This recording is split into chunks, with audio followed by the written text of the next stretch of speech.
Hello everybody and welcome to this week's edition of Off the Top, where I ask the questions and these two gentlemen give their input right off the top of their heads.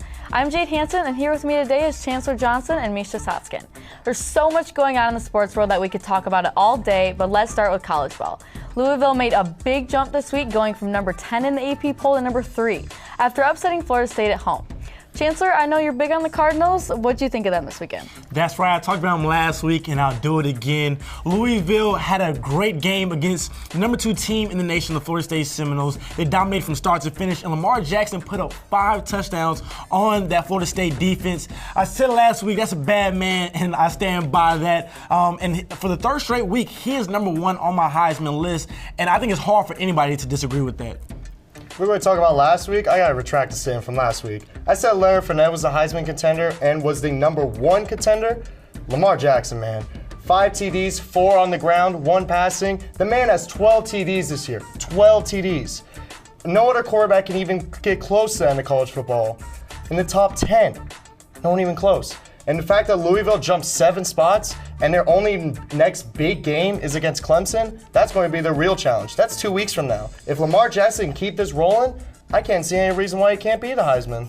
Now on to some NFL action. Chancellor spent his Sunday at University of Phoenix Stadium watching the Cardinals absolutely dominate the Tampa Bay Buccaneers, while I had a pity party for myself at home because the Detroit Lions, my beloved home team, fell apart in the 4th quarter and lost to the Titans. But aside from all that, Chancellor, I'll start with you. Any surprises for you this week? Who impressed you and who didn't? Well, through week 2, my surprise team is the Minnesota Vikings. They lost Teddy Bridgewater to start the season. They traded for Sam Bradford, and he has a great game against their NFC North rivals, the Green Bay Packers. Now, AP was hurt, and up next they had to play the Carolina Panthers. And so I'm really eager to see how they're doing that. But they got a win at home in that brand new stadium. So far, I'm impressed. And they're my surprise team of the season so far. What about you, Misha? Yeah, again, just like last week, DeAngelo Williams, 33 years old, ran for a total of 237 yards, leading all other running backs in this 2016 season. It's incredible. The dude is killing it. To hop back onto that Packers game, man, oh man, Stephon Diggs, 285 yards. He literally carried the Vikings with Sam Bradford throwing minor passes. He never threw anything longer than 40 yards. But what am I going to say? Aaron Rodgers struggled. After AP went out in the 3rd, Aaron Rodgers struggled from then on through. Aaron Rodgers may have ran for a 10-yard TD right in the 4th, but what was he doing in the last 5 minutes? He threw an interception. Aaron Rodgers, the big man himself, throwing an interception in the final minutes of the game, doesn't happen. Doesn't happen.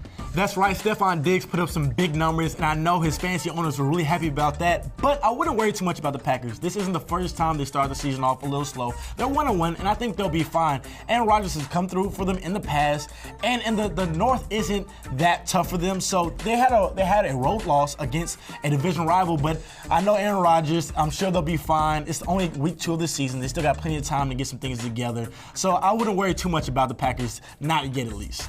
But if you really want to worry about someone, look at AP. AP's out.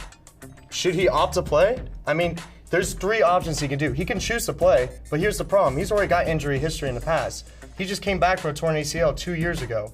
What do you think he's going to do now?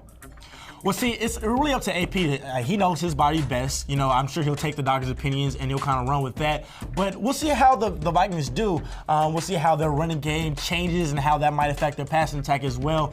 But I think AP is going to make the right decision for him. I know he said he wants to play for, I believe, 20 seasons. I think that's what he said. So I think he's going to make the right decision for him. And when he's ready to come back, he'll come back. And I'm sure he'll come back as Adrian Peterson that we all know and love. And there you have it. We could talk about this all day, but that's all the time we have for now. For Chancellor Johnson and Misha Tsatskin and everyone here at the Cronkite File, I'm Jade Hanson, and thank you for watching.